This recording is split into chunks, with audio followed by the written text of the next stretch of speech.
이명박 정부 시절 국정원의 불법, 탈법 행위가 고스란히 담긴 중간 수사 결과가 검찰에 넘어갔습니다. 관련 자료를 넘겨받은 검찰은 4년 만에 댓글 사건 재수사에 착수하게 됐는데요. 보수 정권 9년간 철저히 감춰졌던 국정원의 검은 역사, 이제는 드러날 수 있을까요?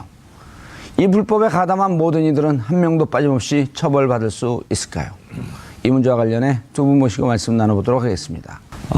오랜만에 자리하셨습니다. 정청래 전 더불어민주당 의원 자리하셨습니다. 네, 안녕하십니까. 정청래입니다. 시청자 여러분께서도 샵 5400으로 다양한 의견 보내주시기 바라겠습니다. 페이스북 라이브로도 시청하실 수 있습니다.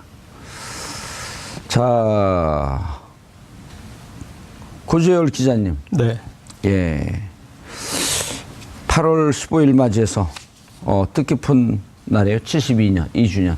아버님이 징용에 끌려가셨었다고요. 네.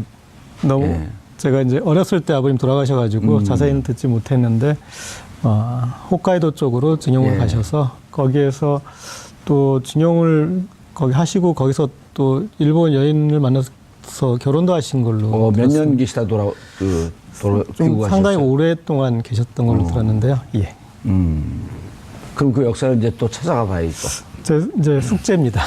고지열의 일본 역사. 네. 그래서 평상시에 그렇게 일본 역사에 좀 정통하신 건가요? 아닙니다. 알겠습니다. 그런데 국정원 어디까지 내용을 넘긴 건 공개를 안 했죠?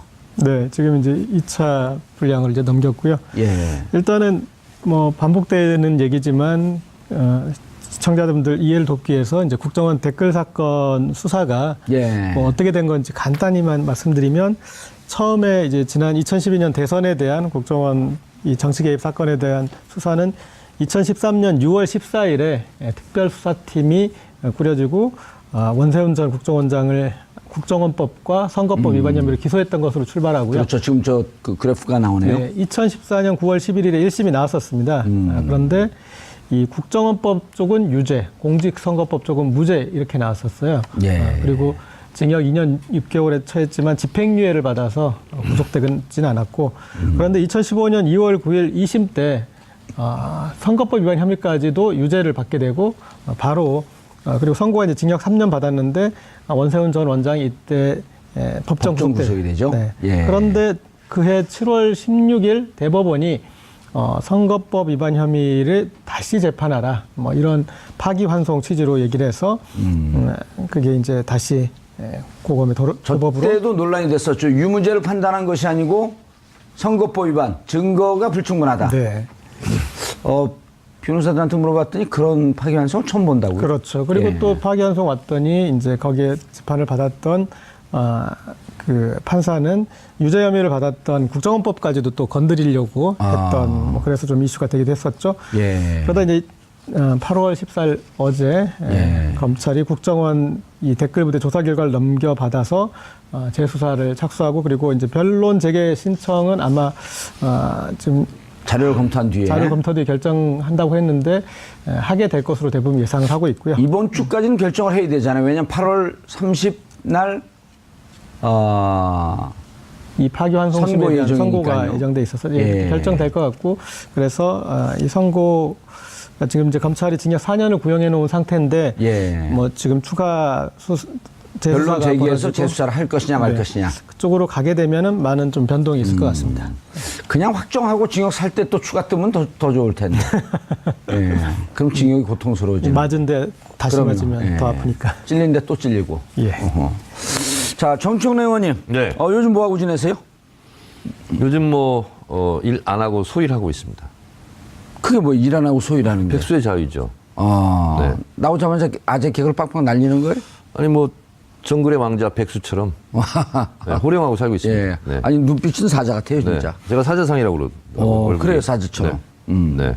방송도 요즘 열심히 하시고. 뭐 그다지 열심히 하는 건 아니고요. 기본으로 그냥 하고 있는데. 예.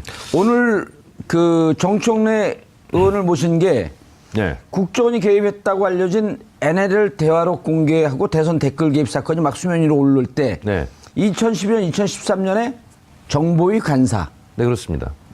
그리고 국정원 인가장 사망 의혹이 불거졌던 2015년에는 안전행정위원회 간사. 그렇습니다. 아하. 그러니까- 정보위는 뭐를 하는데요? 네? 정보위는 뭐 하는데요?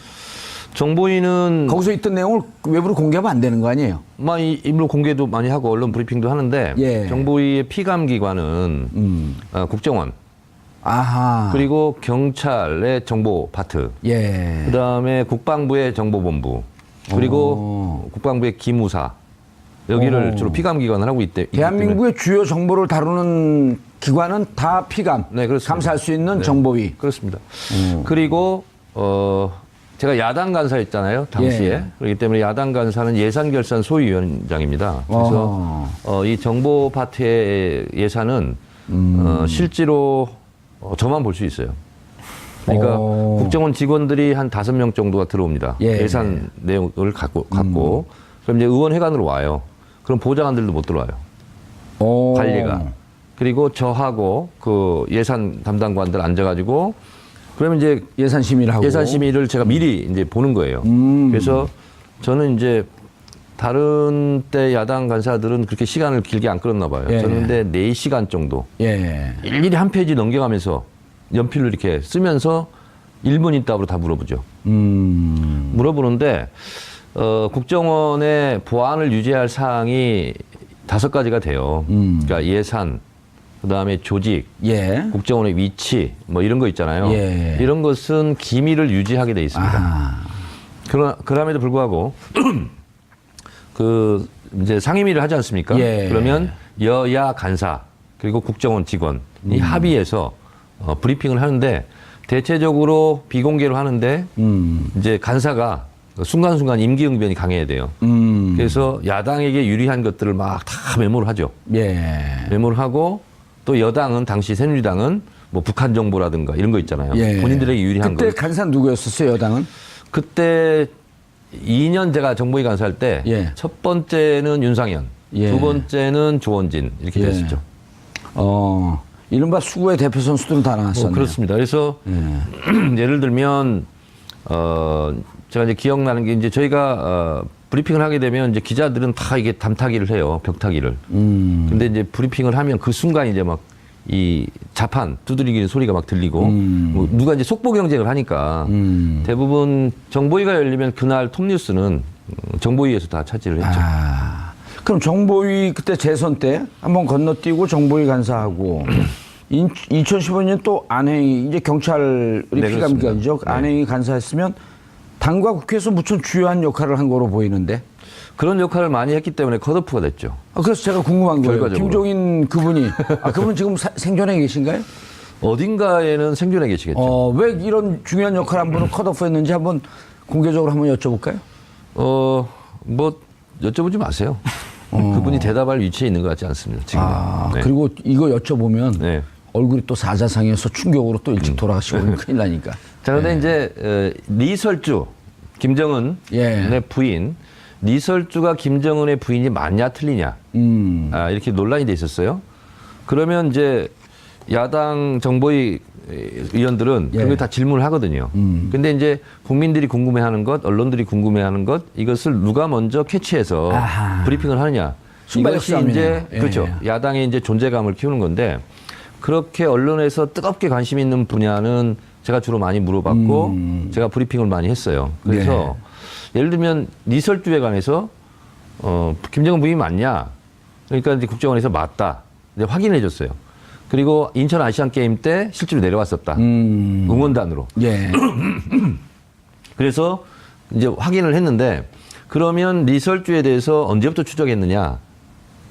국정원이 알고 있었느냐? 그렇죠. 근데 이제 정보라는 것은 굉장히 민감성 피부와 같아서 언제 알았느냐, 모르고 있느냐, 그런 걸안 어떤 알려주죠. 경로로 알았느냐, 이 자체가 아주 고급 정보예요. 근데 이제 그때 국정원에서 답변하기는 리설주, 예. 김설주, 박설주 몇 명 있었다는 거예요. 그래서 계속 추적을 하고 예. 있었는데 알고 있었다. 근데 국정원에서 미리 이것을 얘기를 하면 그 정보를 알고 있다는 것을 북한에게 알려주는 거기 때문에 우리가 기다렸다. 예를 들면 이런 것이 사실인지 확인은 안 되지만 예. 어쨌든 그런 식으로 이제 보고를 하죠. 알겠습니다. 그때 당시 기억을 되돌려 보면 댓글 개입 사건이 나왔을 때 그 네. 야당에서 먼저 찾아낸 거 아니에요? 제보를 받고?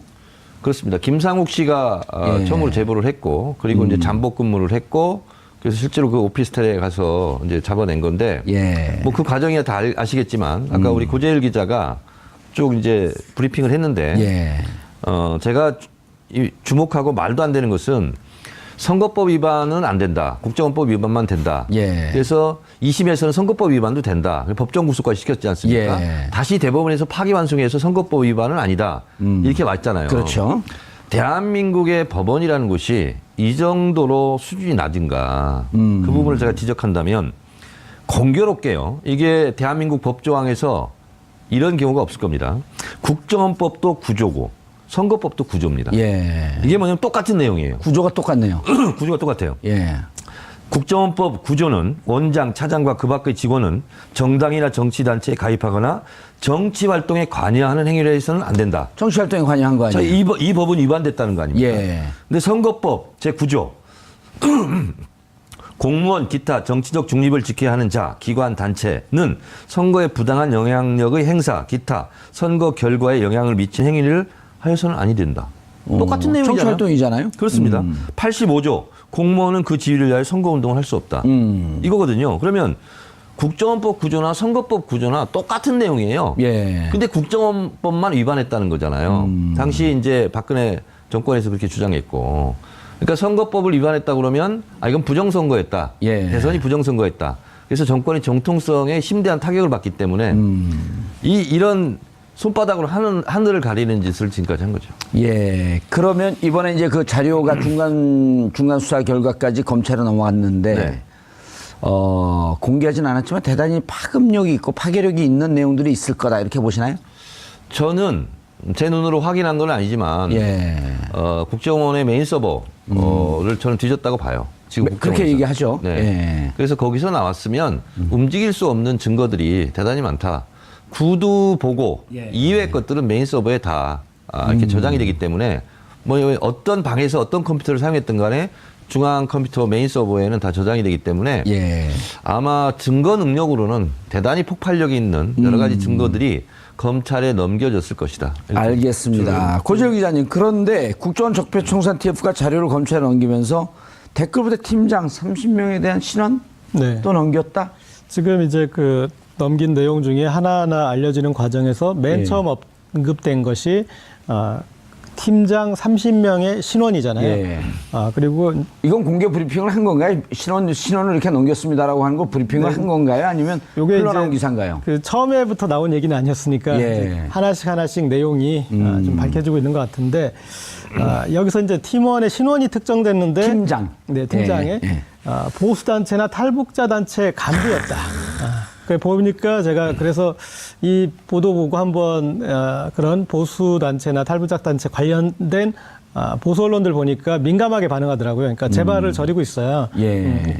그래서 이거 자체가 이제 큰 이 외곽 단체들이 자의적으로 보수적인 가치관을 가지고 예. 그런 활동을 한 것이 아니라 국정원에서 예산을 받고 하명을 받고 했다라는 것이 밝혀지는 이제 중요한 대목인데 그래서 그 부분부터 먼저 이렇게 풀이되는 것 같습니다.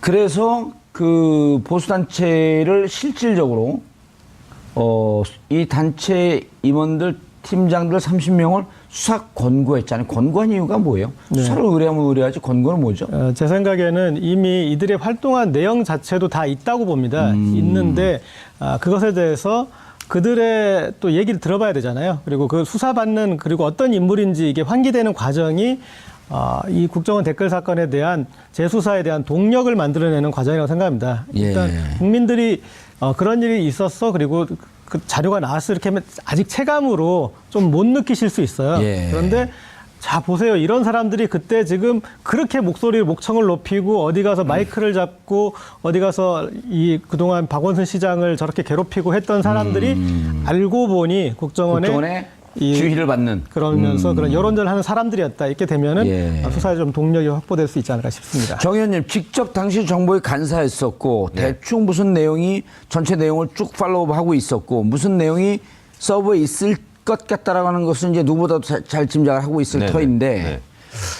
자 MB 측에서는 그 올라가면 원수영 국정원장이 이게 독자적으로 했을 리 만무다라고 네. 하는 게 이제 정가의 일반적인 평가인데 네. MB 측에서 이런 얘기를 해요. YTN 지난 4일 YTN 보도 보면 국정원 TF 활동이 정상적이지 않아 보인다. 정권이 바뀔 때마다 지난 정부에서 있던 일을 들춰내는 것이 정치 발전에 도움이 되는지 모르겠다. 그런데 이거는 헌법을 위반 위중한 사안 아니에요? 그렇습니다. 댓글 기업을 했다라고 하는 건? 그렇습니다. 제가 정보위 활동을 하면서 예. 그리고 쭉 추론을 또 해보니까 그때 당시는 인지하지 못했지만 예. 근데 제가 두 가지를 핵심적인 사항을 말씀드리면 요게 이제 소위 말하는 SNS 장악 문건입니다. 어허. 이게 예. 다 이제 세계일보에서 특종했던 건데요. 이게 2011년 10월에 작성된 거거든요. 그리고 다시 한번 이렇게 들어봐 주세요. 네네. 클로즈업을 한번 해보게요. 네. 예. 요건데요. 요 문건인데 요 문건이 5장인가요? 예. 둘, 셋, 넷, 5장 이렇게 되는데요. 그거 좀 미리 세우죠. 여기서 꼭 세워야 돼요. 아니, 이렇게 생동감 있게 하려고. 네. 근데 여기 보면 처음으로 예. 좌티즌이라는 용어가 나오고요. 무슨 영어요? 좌티즌. 좌티즌. 좌파 네티즌. 이건 이제- 앉아있는 네티즌이 아니고 좌파 네티즌. 왼쪽 네티즌. 네, 왼쪽 네티즌. 자, 그런데 이 예. 2011년 10월에 이 작성됐다는 것이 시기적으로 의미가 있는 것이 박원순 서울시장 10월 26일이었죠. 재보궐선거에 예. 진 이유가 SNS 영향력 때문에 졌다. 낙곰수 때문에 진 건데. 그렇죠. 낙곰수 및 SNS. 그래서 이제 깊은 대오각성을 하나 봐요. 예. 그러면서 작성을 했는데 두 번째 장, 여기 예. 두 번째 장에 모든 것을 미루어 짐작할 수 있는 게 나옵니다. 자, 읽어보겠습니다. 여기에 보면 정부, 여당의 SNS 대응 실태 아하. 코너에 뭐라고 나오냐면 대통령님 지시 오호. 2011년 4월 및 매월 장차관 SNS 이용 현황 파악 가로 열고 문화부 등 동료에 따라 장차관 이용률이 60%가 65명 중에서 39명에 달하는 등 관심 집중. 야, 대통령의 지시사항? 그럼 국정원 대선 댓글 이 사안이 활동이 네. 철저하게 대통령이 알고 있었다는 내용 그러니까 아니에요? 장차관의 SNS 활용률 예. 이런 것이 지금 적혀 있어요. 60%라고. 60%로 올라갔다 이제. 그렇죠. 65명 중에 39명. 근데 장관을 움직일 수 있는 것은 대통령이죠. 그리고 대통령 지시사항이라고 되어 있잖아요. 대통령 지시라고 돼 있어요. 예. 2011년 4월. 이때 대통령이 누구였죠? 우리 정봉주 봉조사하고 아주 깊은 인연이 있었던 분이죠. 제가 집뒤예요. 얼굴도 비슷하게 생겼고. 제가 집뒤. 네. 자, 그래서 요 내용은 얼굴이 비슷하다는 거 네. 사과하세요. 네, 사과드리겠습니다. 네. 배보다는 사과가 낫죠. 자, 그래서 이게 2011년 10월에 작성됐잖아요. 예. 2011년 작성됐는데 이미 이명박 대통령은 4월에 지시하고 있었다 아하. 하는 것을 제가 세계 최초로 발견했습니다. 아. 이건 아무도 지금 얘기 안 한 거예요. 은하계 최초. 네, 그렇습니다. 예. 그리고 SNS에 대해서 장관들도 활용해라. 트위터, 페이스북 해라. 라고 지시가 된 상태에서 한참 후에 6개월이 예. 지나서 국정원에서 이 문건을 작성한 거예요. 자, 이것은 이명박 대통령이 깨알처럼 예. 관심을 갖고 있었다. 국정원의 SNS. 예, 원래 댓글 보는 게 취미 활동이잖아요. 그렇습니다. 이게 제가 또 숨은 SNS 전문가로서 아, 진짜 SNS 전문가예요. 나 그거 알려준다 그러더니 왜 안 알려줘요? 정청래 의원도 만만치 않은데? 돈 내세요, 돈. 자, 방송 끝내겠습니다. 그 이명박 전 대통령이 SNS에 관심을 갖게 된 가장 결정적인 계기가 이 PD수첩 이후에 광우병 이 촛불 집회 이후에 다음 아고라였어요. 처음 네. 출발점은 다음 아고라나 블로그 이런 곳에서 일방적으로 SNS에서 정부 비판적인 것들이 올라온다. 이른바 이제 보수 진영에 밀리고 있다. 그렇죠. 이제 거기서부터 이렇게 대응을 하고 처음 이 SNS가 인위적으로 재편됐던 것들이 다음 예. 아고라였어요. 그러니까 예. 다음 아고라에서 가장 왕성한 활동을 했던 것이 그 당시에 접니다. 그렇죠. 예. 네, 2008년도 그때 제가 거기 저 블로그는 제가 왕성하게 그렇죠. 하죠. 고재 이 양반들이 기자가 서로 왜 이래 오늘. 블로거였고 저는 다음 아고라에서 암약하고 있었는데 다음 스타 아니에요. 그렇습니다. 지금 스타가 아니라 다음 스타. 그렇습니다. 아. 그래서 그때 제가 뭐라고 썼냐면 이 광우병 쇠고기 이 예. 국면은 가장 센 게 누구냐? 조선일보다. 대통령보다 더 세다. 그리고 조선일보에서 비판하고 조선일보에서 사과하라고 그러면 대통령은 사과할 것이다. 자, 그런데 조선일보가 제일 두려워하는 게 뭐냐? 누구냐? 광고주다. 그래서 광고 불매 운동을 해야 된다.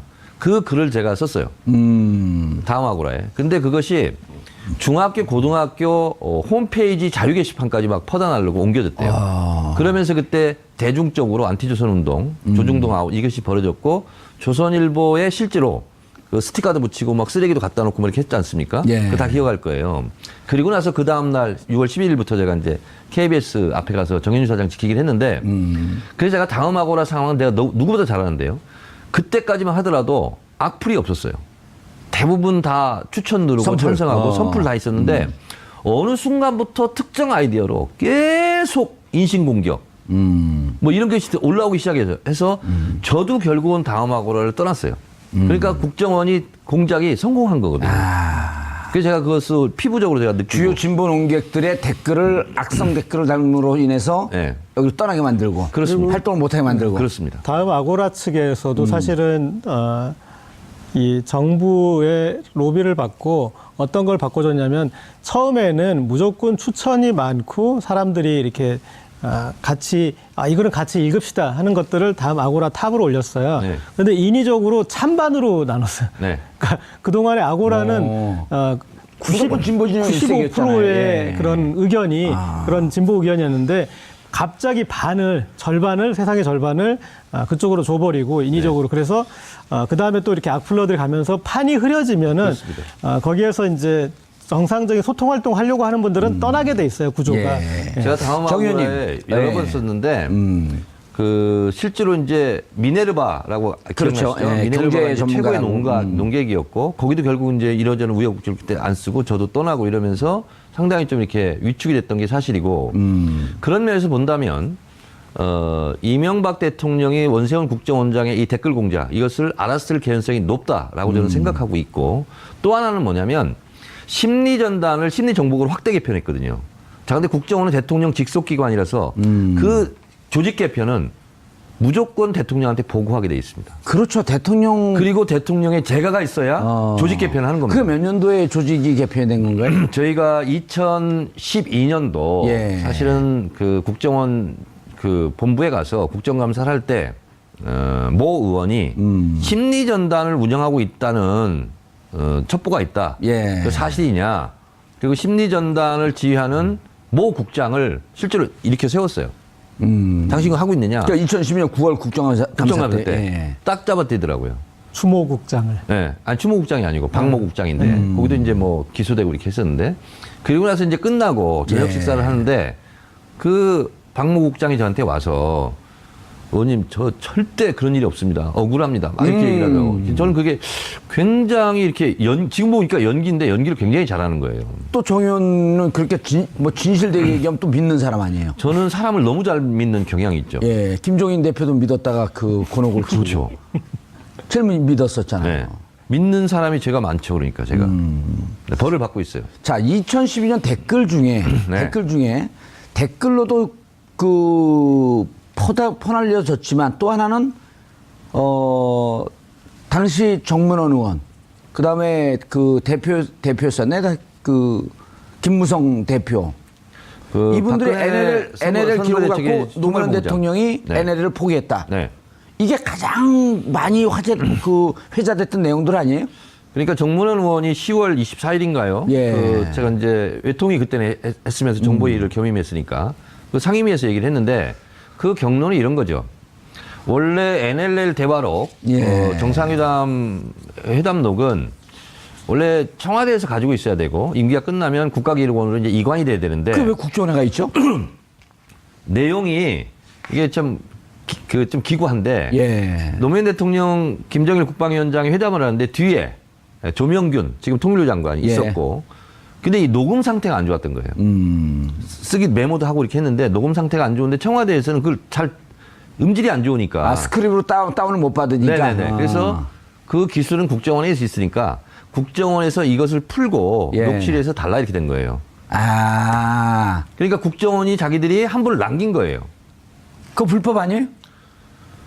불법인지를 좀 따져봐야 되는데 그래서 해선 안 될 일을 한 거예요, 국정원이. 그렇습니다. 청와대에서 가지고 있고 국정원도 가지고 있었던 거예요. 예. 근데 그거는 어떻게 보면 영어로 치면 raw material. 그렇죠. 원 자료 그대로잖아요. 근데 그 대통령 기록물이라는 것은 로 머티리얼이 있고 이게서 잘못하거나 저처럼 이렇게 기침하는 것은 기침도 지우고 이렇게 해야 되잖아요. 예. 그래서 이런 부분을 좀 정제된 것이 대통령 기록물이에요. 근데 국정원에 보관하고 둘다 기록물 아니에요? 둘 다. 둘 다 그린 거죠. 그러니까 초안, 뭐 수정안, 좀 이렇게 좀 마사지한 거. 예, 이렇게 돼 있잖아요. 근데 확정안이 대통령 기록물인데 거기는 이제 원본 그대로 있었던 거예요.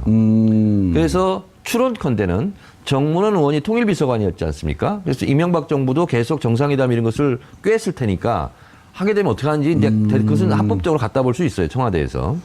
그래서 그것이 하나가 이제 새 나간 거고 또 하나 이제 남재준 국정원장 때 이거를 등급을 낮췄어요. 자체적으로. 그러면서 우리 거다 이것은 국정원에서 소유하고 있는 자료다. 그러면서 공개를 한 거죠. 지정 기록물로 넘어간 거 말고 자기들이 갖고 있는 것을 네. 일반 그 문헌 정도로 등급을 낮춰갖고 공개를 해버린 거죠. 근데 공개하는 과정도 얼마나 코미디 같냐면 보통 그러면 그때 공개하지 말라 그랬잖아요. 제가 정의원이. 공개하지 말라고 그랬죠. 예.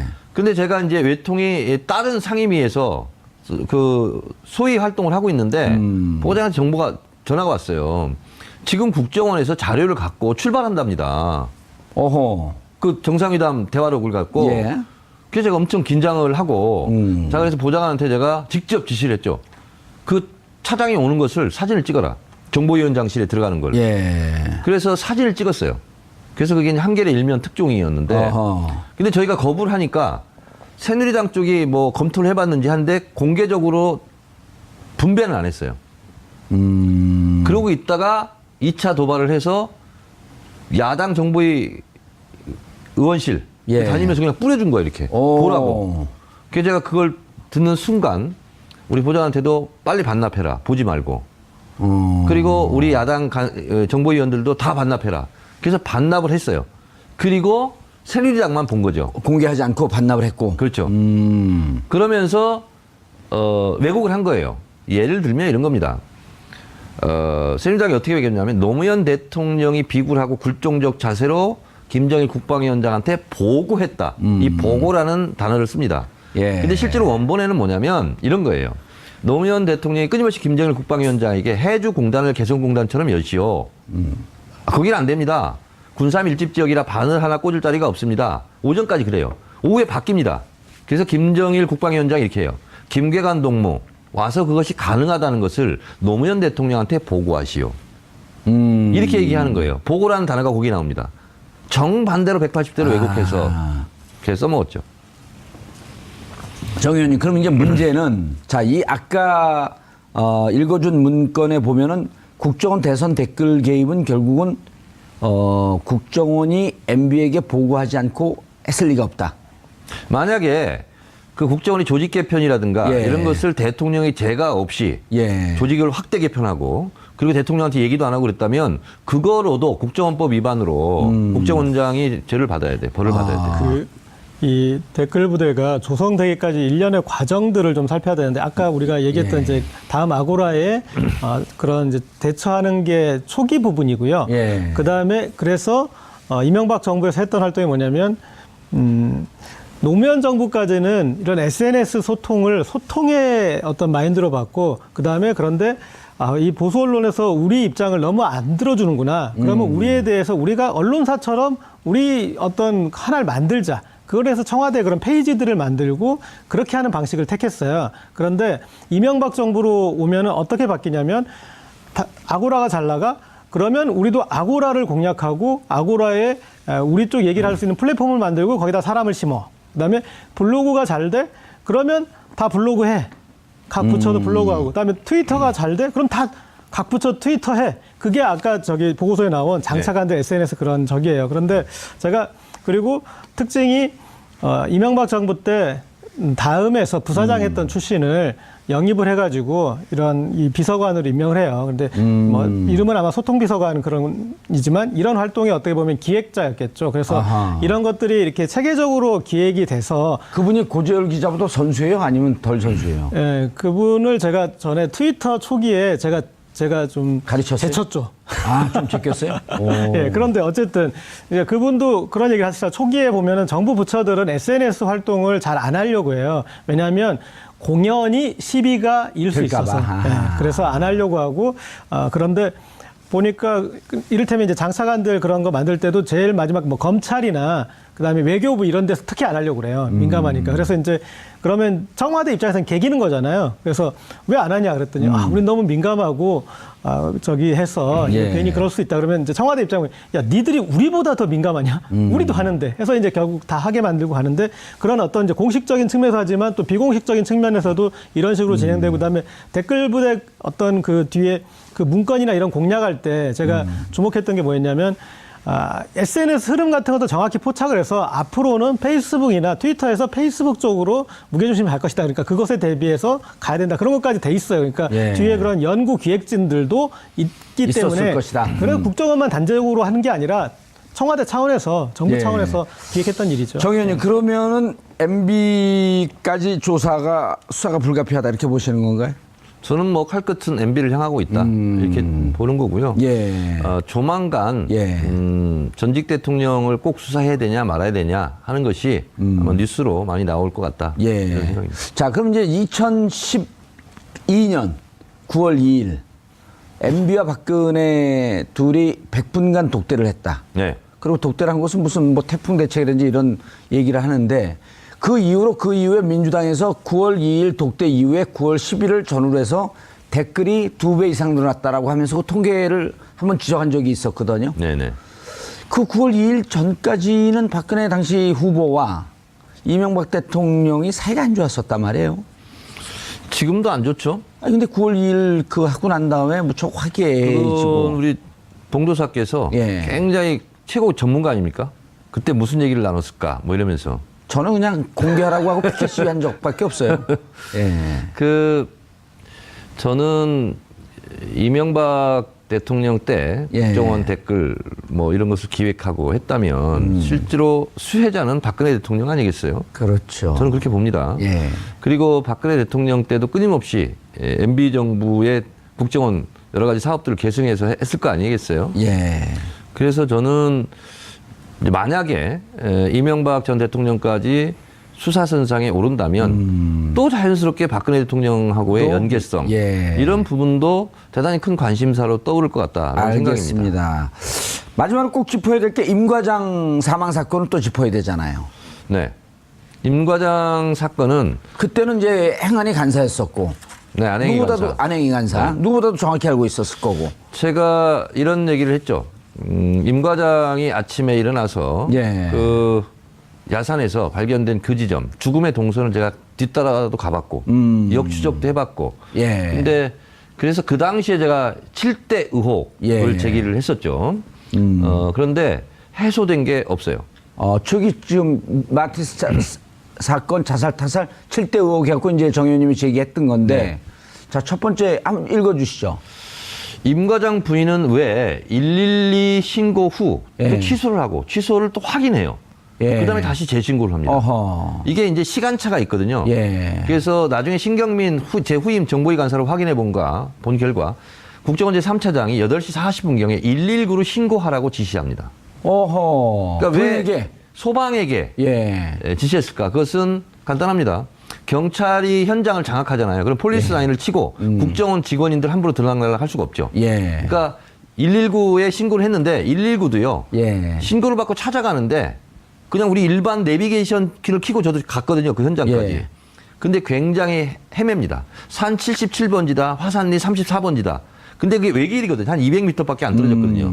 근데 자기들은 산 77번지를 따라갔기 때문에 화산리 34번지가 이제 현장인데 예. 발견을 못했다 하면서 몇 시간을 끌어요. 그러면서 실제로 국정원에서 작업했다는 흔적이 곳곳에 나타나죠. 그러니까 결국은 예. 경찰을 왕따시켰고요.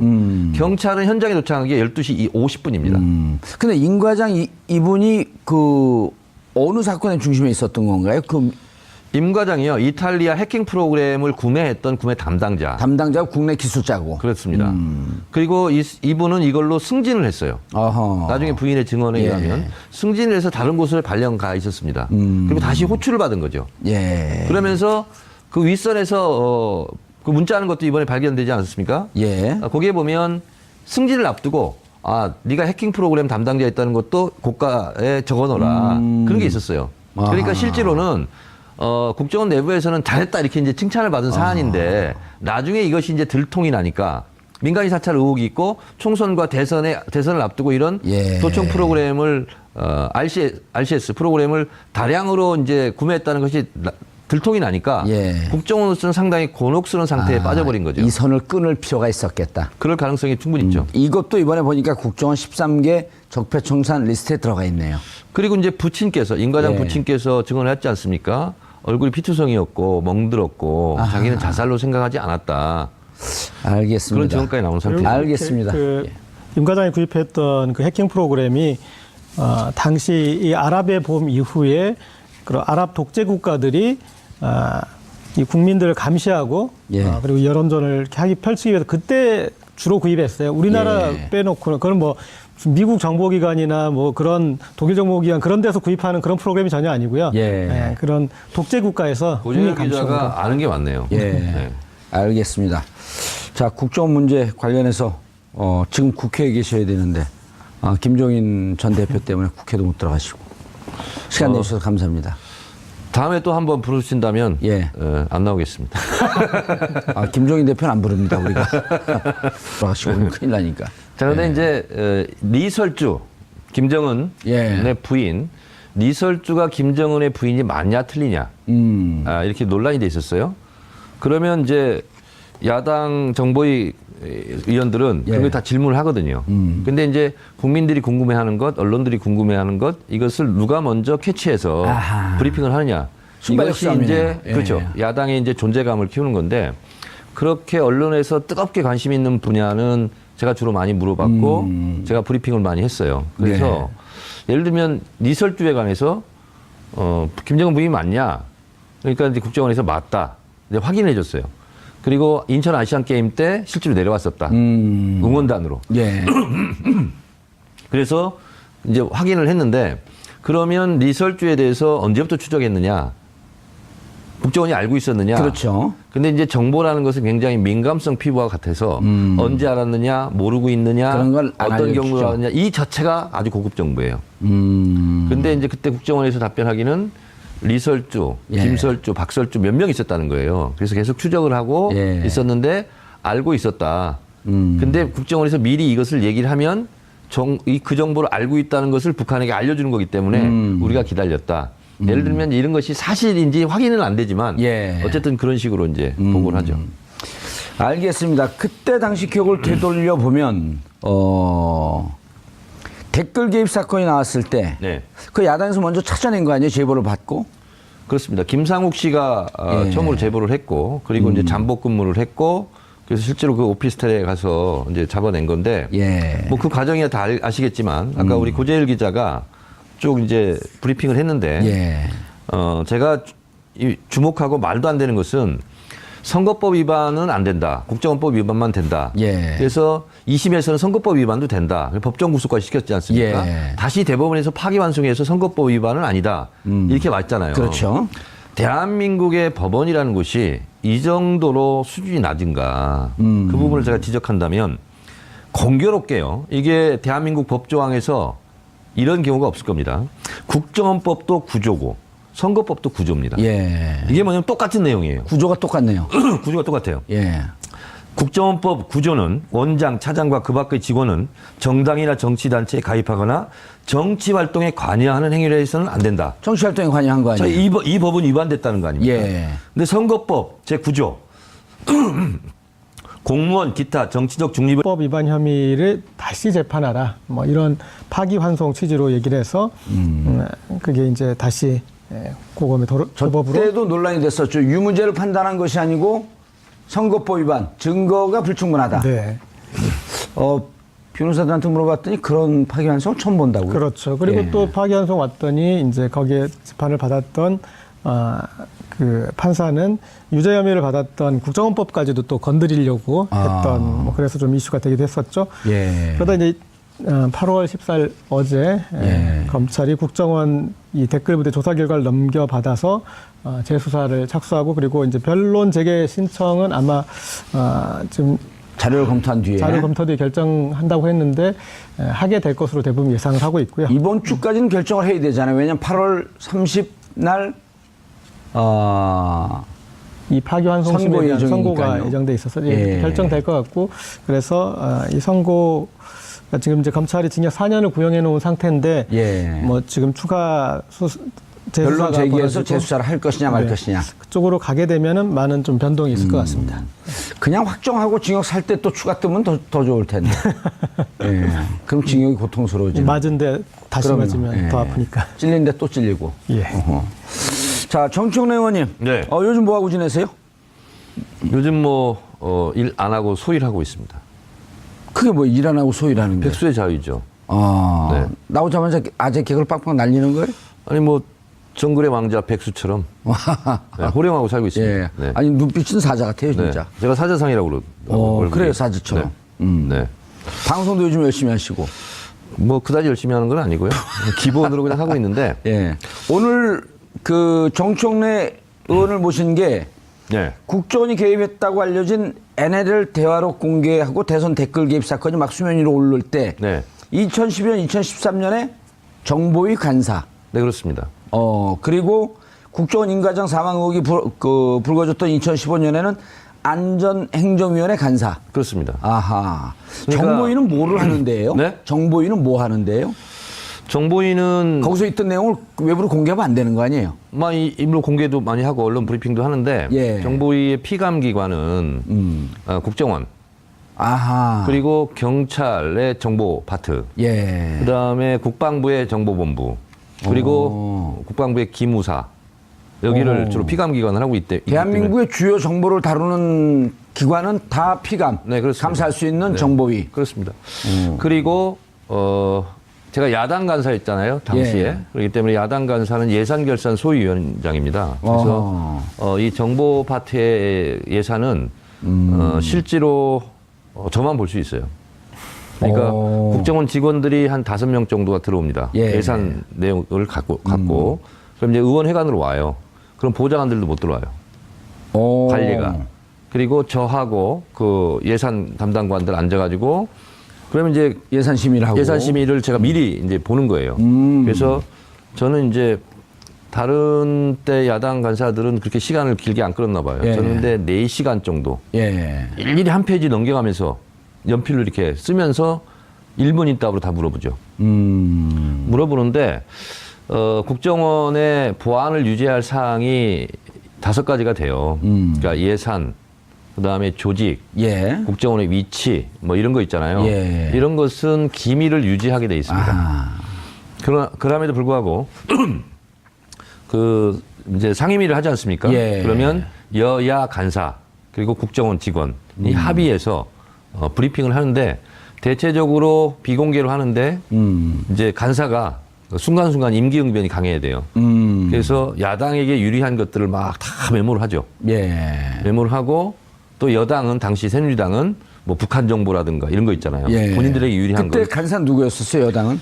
그때 2년 제가 정보위 간사할 때 예. 첫 번째는 윤상현, 예. 두 번째는 조원진 이렇게 예. 됐었죠.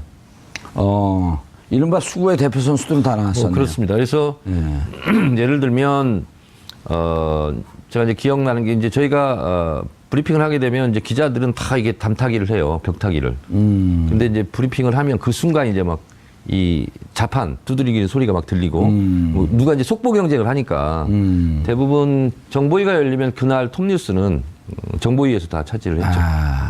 그럼 정보위 그때 재선 때 한번 건너뛰고 정보위 간사하고 2015년 또 안행이 이제 경찰이 네, 피감기관이죠. 그렇습니다. 안행이 간사했으면 당과 국회에서 무척 주요한 역할을 한 거로 보이는데.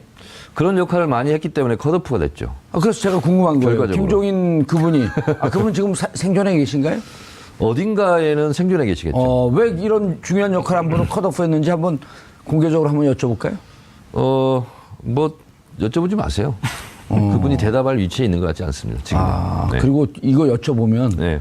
얼굴이 또 사자상에서 충격으로 또 일찍 돌. 지켜야 하는 자, 기관, 단체는 선거에 부당한 영향력의 행사, 기타 선거 결과에 영향을 미친 행위를 하여서는 아니 된다. 똑같은 내용이잖아요. 정치활동이잖아요. 그렇습니다. 85조 공무원은 그 지위를 위하여 선거운동을 할 수 없다. 이거거든요. 그러면 국정원법 구조나 선거법 구조나 똑같은 내용이에요. 예. 근데 국정원법만 위반했다는 거잖아요. 당시 이제 박근혜 정권에서 그렇게 주장했고, 그러니까 선거법을 위반했다 그러면 이건 부정선거였다. 예. 대선이 부정선거였다. 그래서 정권의 정통성에 심대한 타격을 받기 때문에 이런 손바닥으로 하늘을 가리는 짓을 지금까지 한 거죠. 예. 그러면 이번에 이제 그 자료가 중간 수사 결과까지 검찰에 넘어갔는데 네. 공개하진 않았지만 대단히 파급력이 있고 파괴력이 있는 내용들이 있을 거다 이렇게 보시나요? 저는 제 눈으로 확인한 건 아니지만 예. 국정원의 메인 서버를 저는 뒤졌다고 봐요. 지금 그렇게 국정원에서. 얘기하죠. 네. 예. 그래서 거기서 나왔으면 움직일 수 없는 증거들이 대단히 많다. 구두 보고 예. 이외의 것들은 메인 서버에 다 이렇게 저장이 되기 때문에 뭐 어떤 방에서 어떤 컴퓨터를 사용했든 간에 중앙 컴퓨터 메인 서버에는 다 저장이 되기 때문에 예. 아마 증거 능력으로는 대단히 폭발력이 있는 여러 가지 증거들이 검찰에 넘겨졌을 것이다. 알겠습니다. 고재열 기자님, 그런데 국정원 적폐청산 TF가 자료를 검찰에 넘기면서 댓글부대 팀장 30명에 대한 신원 네. 또 넘겼다? 지금 이제 그 넘긴 내용 중에 하나하나 알려지는 과정에서 맨 예. 처음 언급된 것이 팀장 30명의 신원이잖아요. 예.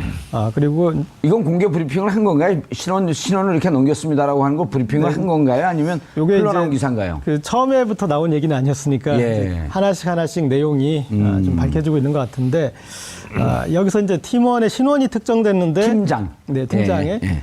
보수단체나 탈북자 단체 간부였다. 그 보니까 제가 그래서 이 보도 보고 한번 그런 보수단체나 탈북자 단체 관련된 보수 언론들 보니까 민감하게 반응하더라고요. 그러니까 재발을 저리고 있어요. 예. 그래서 이거 자체가 이제 큰 이 외곽 단체들이 자의적으로 보수적인 가치관을 가지고 예. 그런 활동을 한 것이 아니라 국정원에서 예산을 받고 하명을 받고 했다라는 것이 밝혀지는 이제 중요한 대목인데 그래서 그 부분부터 먼저 이렇게 풀이 되는 것 같습니다. 그래서 그 보수단체를 실질적으로 이 단체 임원들 팀장들 30명을 수사 권고했잖아요. 권고한 이유가 뭐예요? 네. 수사를 의뢰하면 의뢰하지 권고는 뭐? 이명박 정부 시절 국정원의 불법 탈법 행위가 고스란히 담긴 중간 수사 결과가 검찰에 넘어갔습니다. 관련 자료를 넘겨받은 검찰은 4년 만에 댓글 사건 재수사에 착수하게 됐는데요. 보수 정권 9년간 철저히 감춰졌던 국정원의 검은 역사, 이제는 드러날 수 있을까요? 이 불법에 가담한 모든 이들은 한 명도 빠짐없이 처벌받을 수 있을까요? 이 문제와 관련해 두 분 모시고 말씀 나눠보도록 하겠습니다. 오랜만에 자리하셨습니다. 정청래 전 더불어민주당 의원 자리하셨습니다. 네, 안녕하십니까, 정청래입니다. 시청자 여러분께서도 샵 5400으로 다양한 의견 보내주시기 바라겠습니다. 페이스북 라이브로도 시청하실 수 있습니다. 자, 고재열 기자님. 네. 예. 8월 15일 맞이해서 뜻깊은 날이에요. 72년, 2주년. 아버님이 징용에 끌려가셨었다고요. 네. 너무 예. 제가 이제 어렸을 때 아버님 돌아가셔가지고 자세히는 듣지 못했는데 홋카이도 쪽으로 징용을 예. 가셔서 거기에서 또 징용을 거기 하시고 거기서 또 일본 여인을 만나서 결혼도 하신 걸로 몇 들었습니다. 년 계시다 좀 귀국하셨어요? 상당히 오랫동안 계셨던 걸로 들었는데요. 예. 그럼 그 역사를 이제 또 찾아가 봐야겠고. 이제 숙제입니다. 고재열의 일본 역사. 네. 그래서 평상시에 그렇게 일본 역사에 좀 정통하신 건가요? 아닙니다. 알겠습니다. 그런데 그 국정원 어디까지 내용을 넘긴 건 공개를 안 했죠? 네, 지금 이제 2차 분량을 이제 넘겼고요. 예. 일단은 뭐 반복되는 얘기지만 시청자분들 이해를 돕기 위해서 이제 국정원 댓글 사건 수사가 예. 뭐 어떻게 된 건지 간단히만 말씀드리면 처음에 이제 지난 2012년 대선에 대한 국정원 이 정치 개입 사건에 대한 수사는 2013년 6월 14일에 특별수사팀이 꾸려지고 원세훈 전 국정원장을 국정원법과 선거법 위반 혐의로 기소했던 것으로 출발하고요. 그렇죠. 지금 그 그래프가 나오네요. 네, 2014년 9월 11일에 1심이 나왔었습니다. 그런데 이 국정원법 쪽은 유죄, 공직선거법 쪽은 무죄 이렇게 나왔었어요. 예. 그리고 징역 2년 6개월에 처했지만 집행유예를 받아서 구속되지는 않았고 그런데 2015년 2월 9일 2심 때 선거법 위반 혐의까지도 유죄를 받게 되고 바로 그리고 선고가 이제 징역 3년 받았는데 원세훈 전 원장이 이때 법정 구속이 되죠. 네. 예. 그런데 그해 7월 16일 대법원이 선거